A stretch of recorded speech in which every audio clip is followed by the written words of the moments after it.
Each day provides us with a multitude of examples of how the omnipresent selfishness of the old man destroys our planet, undermines the foundations of our communities, from the family to the nation, deprives our work of its meaning, and makes a hell of our daily life.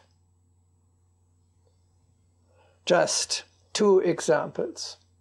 Poverty and unemployment are not inevitable natural disasters which, by force majeure, haunt innocent people like a plague. They are the results of our own selfishness. There is work in abundance.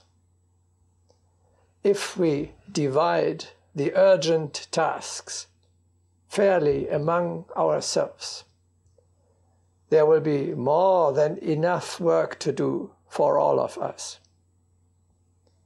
The planet is rich enough if we divide the proceeds of our common work fairly among ourselves. There will be more than enough wealth for all of us. For the details, I refer to the article Tabanese World Without Poverty and Unemployment, to be found at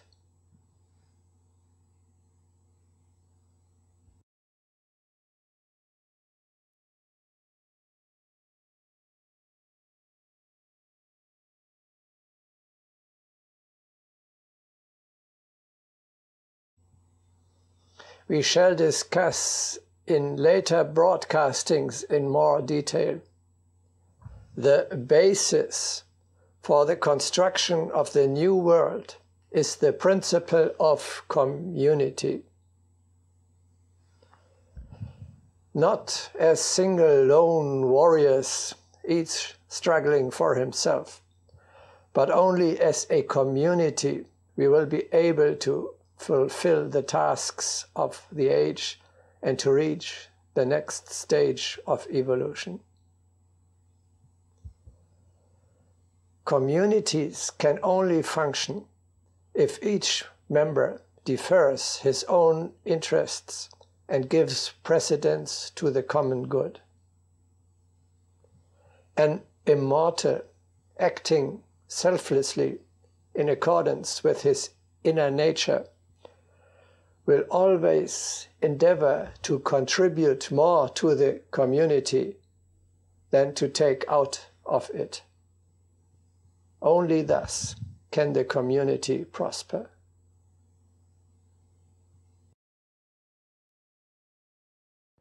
The crude I has already been replaced by the creative we.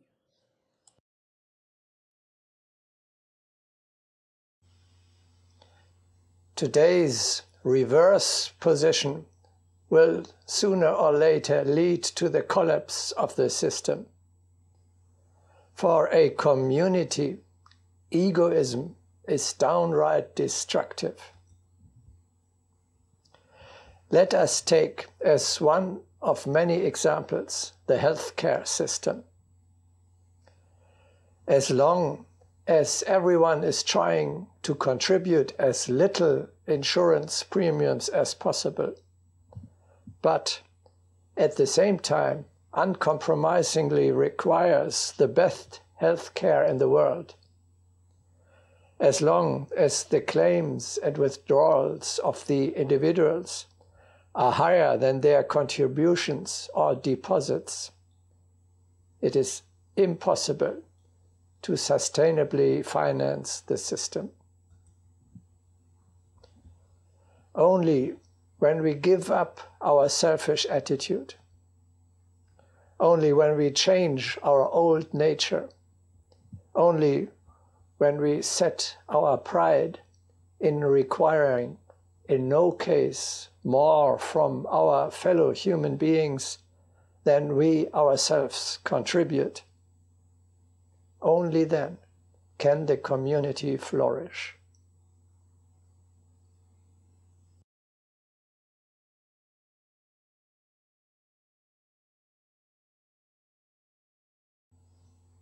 The new man requires nothing for himself. He serves in an impersonal way higher interests than those of his small mortal ego. Of him is true what was said about Saint Bernhard of Clairvaux.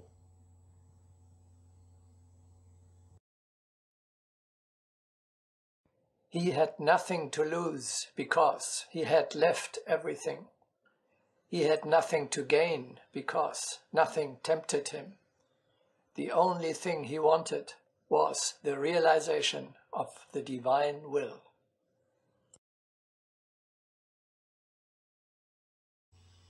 He works for the common good, for the progress of evolution, for the establishment of the rule of the spirit, and for the enforcement of truth, justice, beauty, and love on earth.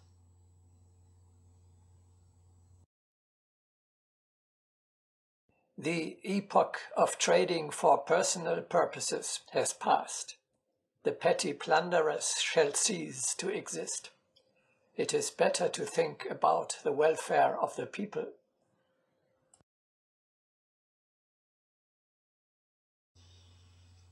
In this he finds true satisfaction. Thus he approaches the higher levels of hierarchy.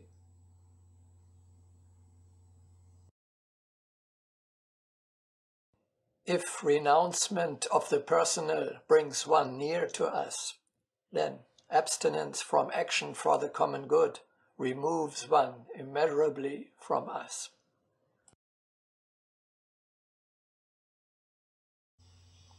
The immortal dedicates his person completely to the service of his master. Through him acts the spirit of hierarchy.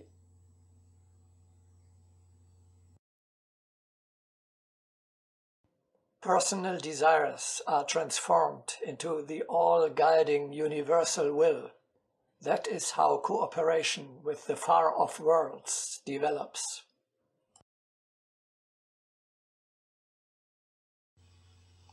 He who does not give up the personal obstructs his path of ascent.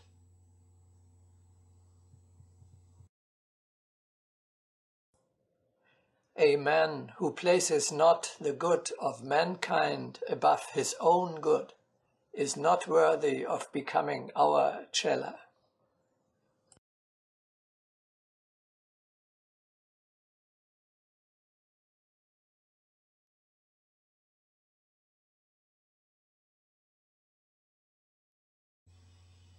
For the old man, to give up all personal desires looks like a nonsensical, self-tormenting imposition.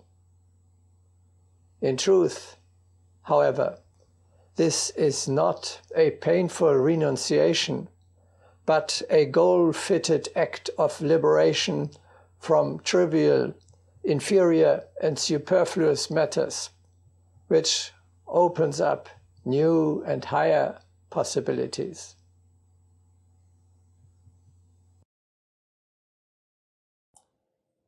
Sacrifice is power. Power is possibility. Consequently, every sacrifice is first of all a possibility. It is time to cast aside the hypocrisy that sacrifice is deprivation. We do not accept deprivations, but we give possibilities.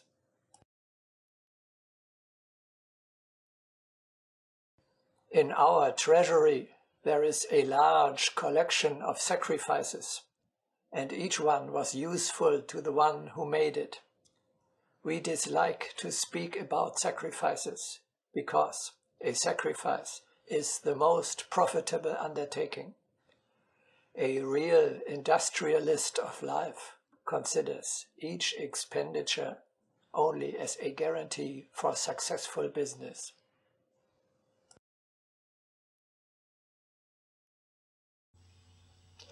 The more you turn away from personal wishes, the freer you become. He who seeks nothing for himself becomes independent of the material circumstances. The disciple realizes that earthly pleasures are not to be had without regret and do not satisfy the soul. He notices how he is being enslaved by the desires of his lower self. A load drops off him when he finally finds the possibilities to get rid of those bonds and to serve in an impersonal way a higher purpose.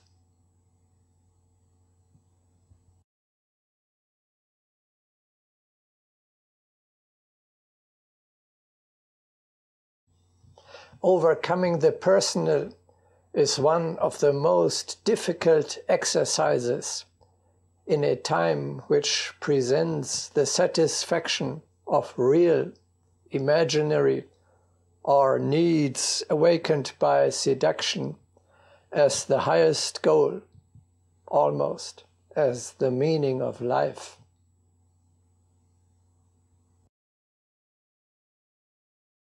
The most difficult yet indispensable discipline is comprised in actions for the good of the world. It is not easy to watch oneself in order to reject egoistic thoughts and actions.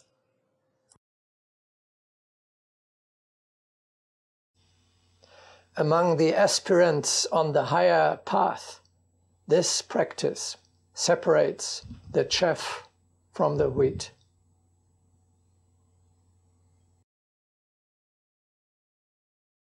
If one were to expound the conditions and aims of yoga, the number of applicants would not be great.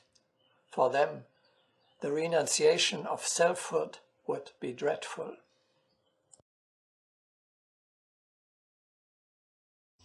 Many fail in this test because they are unable to detach themselves from their transitory lower self.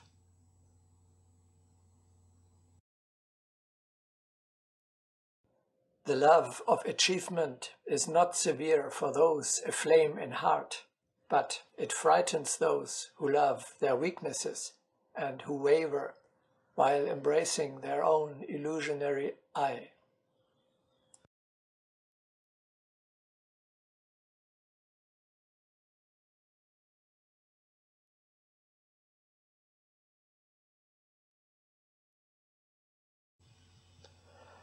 Overcoming the personal does not mean abandoning the individual.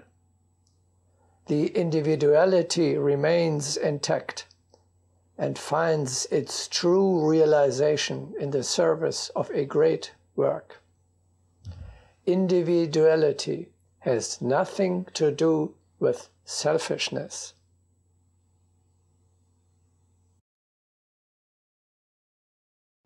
You, first of all, have to retain your personality while liberating yourself from egoism.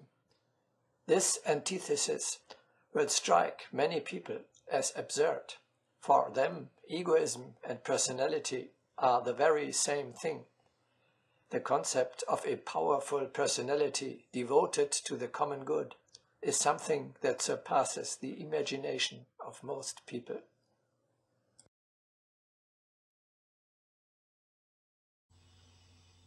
Consider the great figures of history, those men and women who stand before us as shining examples. The saints, sages, and spiritual leaders. They dedicated themselves entirely selflessly to their life's mission, and yet remained great individuals.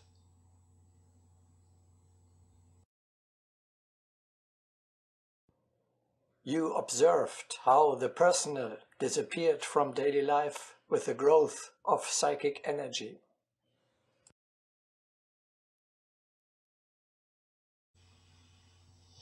It is actually true. The higher someone has risen, the more impersonal is his life.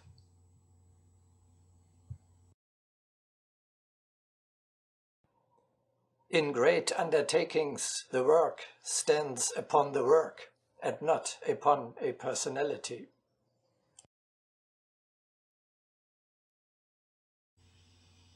Then the person disappears completely behind the work.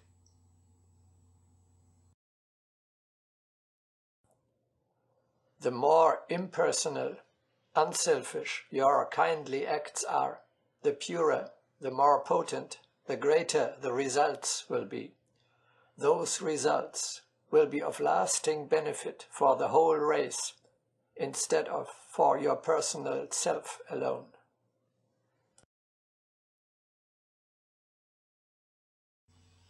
Thus, it was said about the great Nicholas Roerich,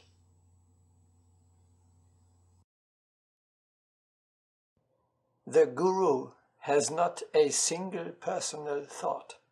His life is the life of complete renunciation. He lives for the great service to humanity. Nothing belongs to him, and he himself belongs not to himself.